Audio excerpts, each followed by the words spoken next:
Hi, welcome to NicheCraft. My name is Cassie and I'm your host, and I am going to do another dyeing video today where I show you how I dye 4 different hanks of yarn. So the dye processes that I'm going to be using for this video is going to be food coloring and food coloring products. However, I did want to put in the introduction this Jacquard acid dye that I've been collecting because I do want to kind of step up my dye process game. So this Jacquard acid dye is really nice, potent colors.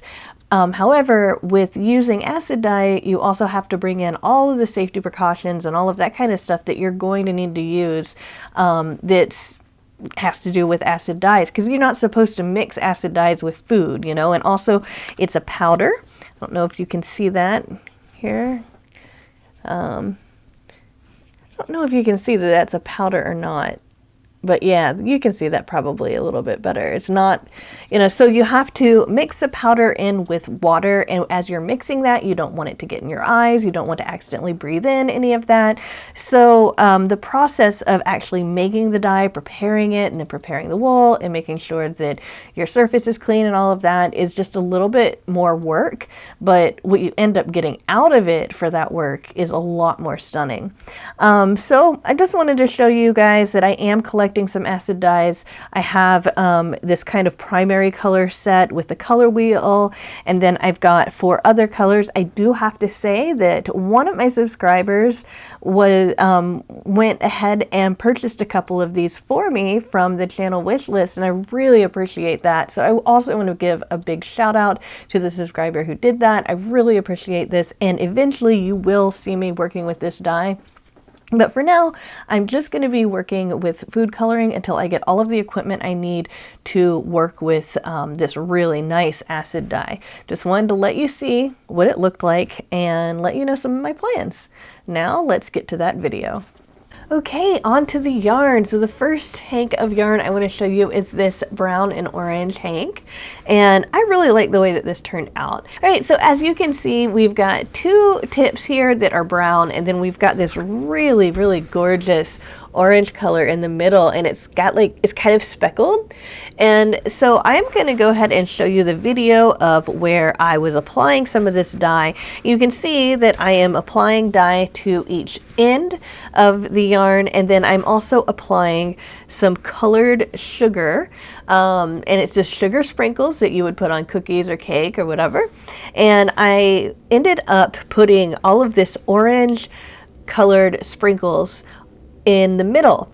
Now the idea for that is that the sugar is dyed orange, and so the exact same kind of dye process that goes on with the sugar is also the same dye that I would be using in food coloring. So what you get in the middle is this really gorgeous speckled colored orange that was left by just kind of random chance of where those sugar sprinkles were going to be placed. So as you can see, now that it is all done and dry, we've got the 2 ends that are brown, and I think the brown saturated pretty well. I would have liked it to be a little bit darker even, but I'm fine with this. And of course, here's the other side, and then you've got this just gorgeous orange. I love the way this turned out.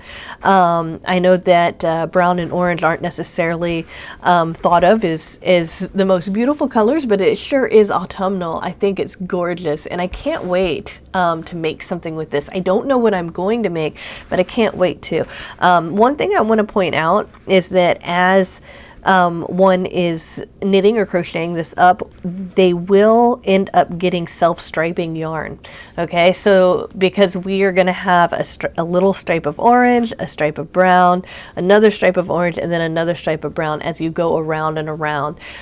So I just wanted to show you that. So when I first showed you the hank, it was hanked up in one way, and I just kind of want to show you what it looks like where the brown and orange is more where you see that contrast a little bit better.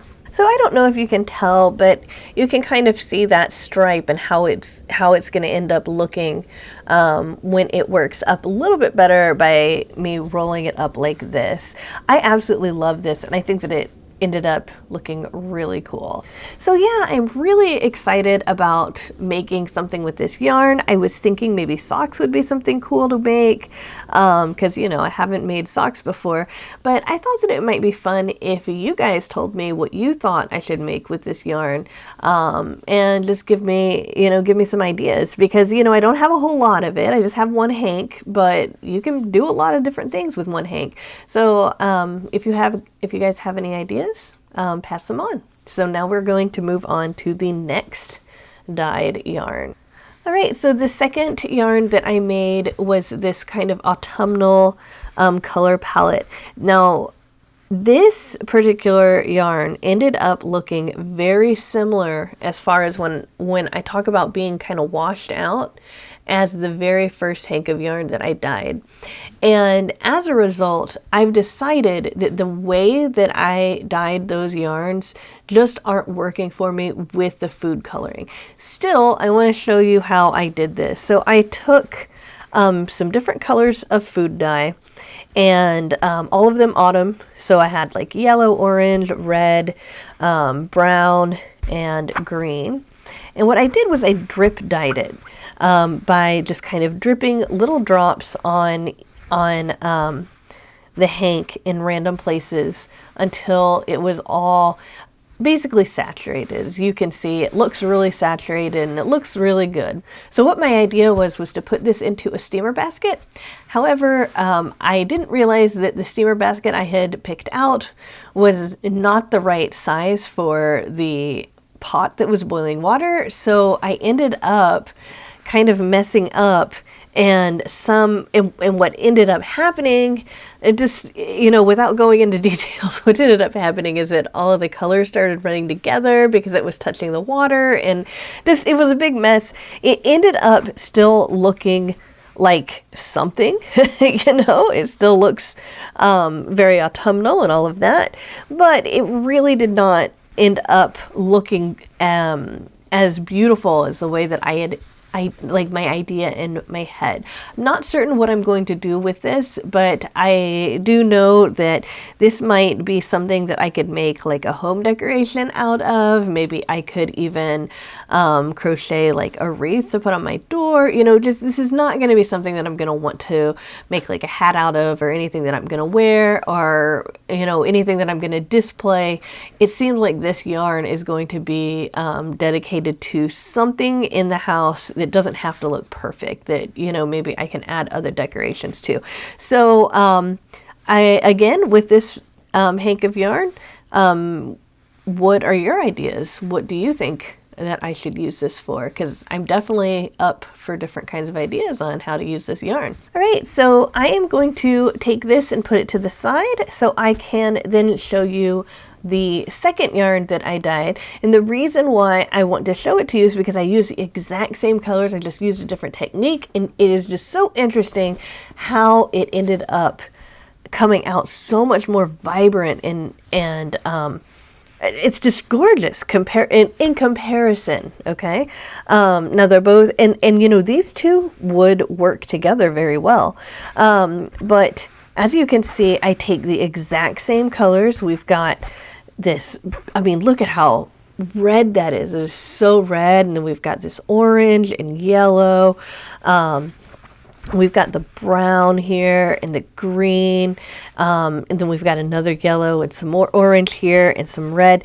Then we've got, what is this? You know what this is?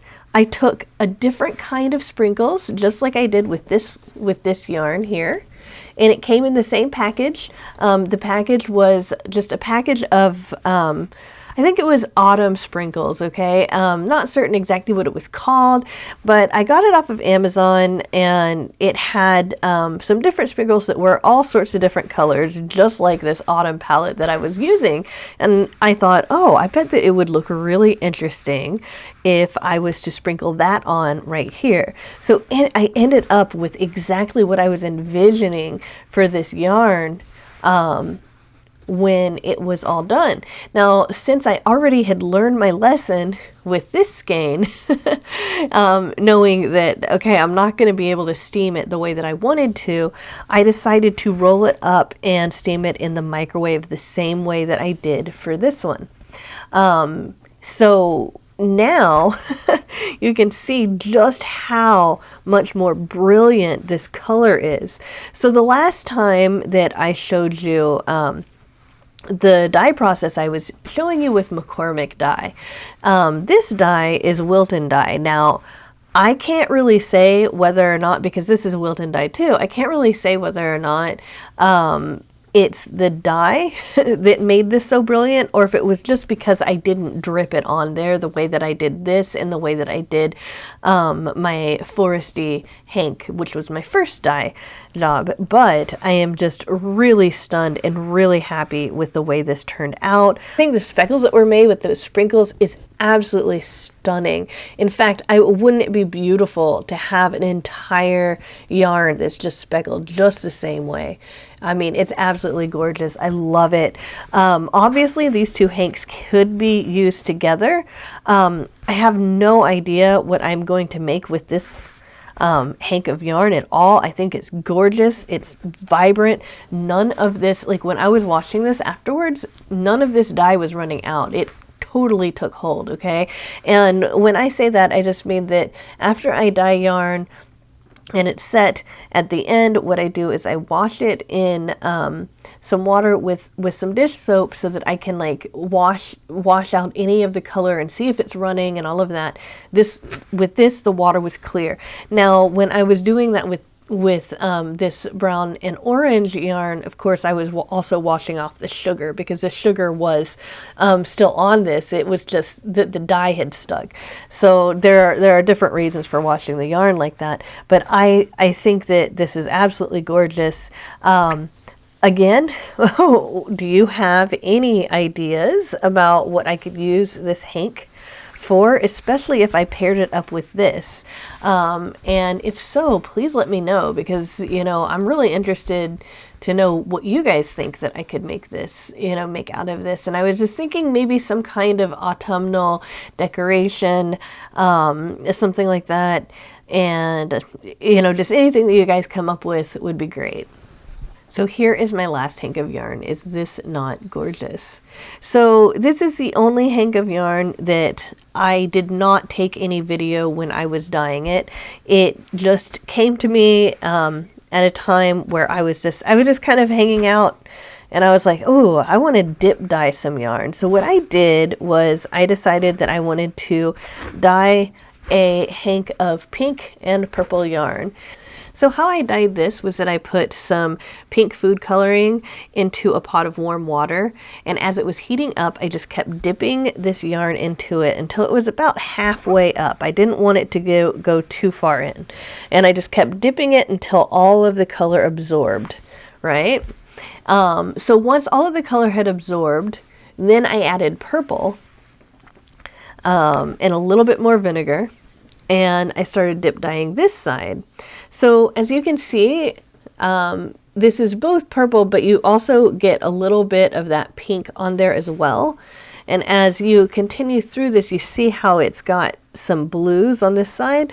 So basically I dip dyed it in the same way, like that, okay, into the pot until all of the dye had washed out and it looked like it was completely clear, right? At that point, I put all of the yarn into that water and let it simmer there for about 15 minutes. And I just let it sit there so that it could continue to absorb, and so the heat would help those bonds. And once it was done cooking, quote unquote, then I took it out and I rinsed it out. Absolutely no color running at all, and we get this really beautiful variation of purples and even some blues here and pinks. Now some of the yarn obviously You know, some of the yarn is a little bit more pink than purple in some places, and some of the yarn where it's pink is a little bit purple. That's fine. I expected that since I knew that I was going to combine them. Now, if I wanted it to be perfect, I would have been able to just do that with being a lot more careful, but I just wanted to try what it would look like to try these fun colors. I think that I used a perfect amount of dye to get it really saturated, but I am interested in how I can make a more pastel color in the future.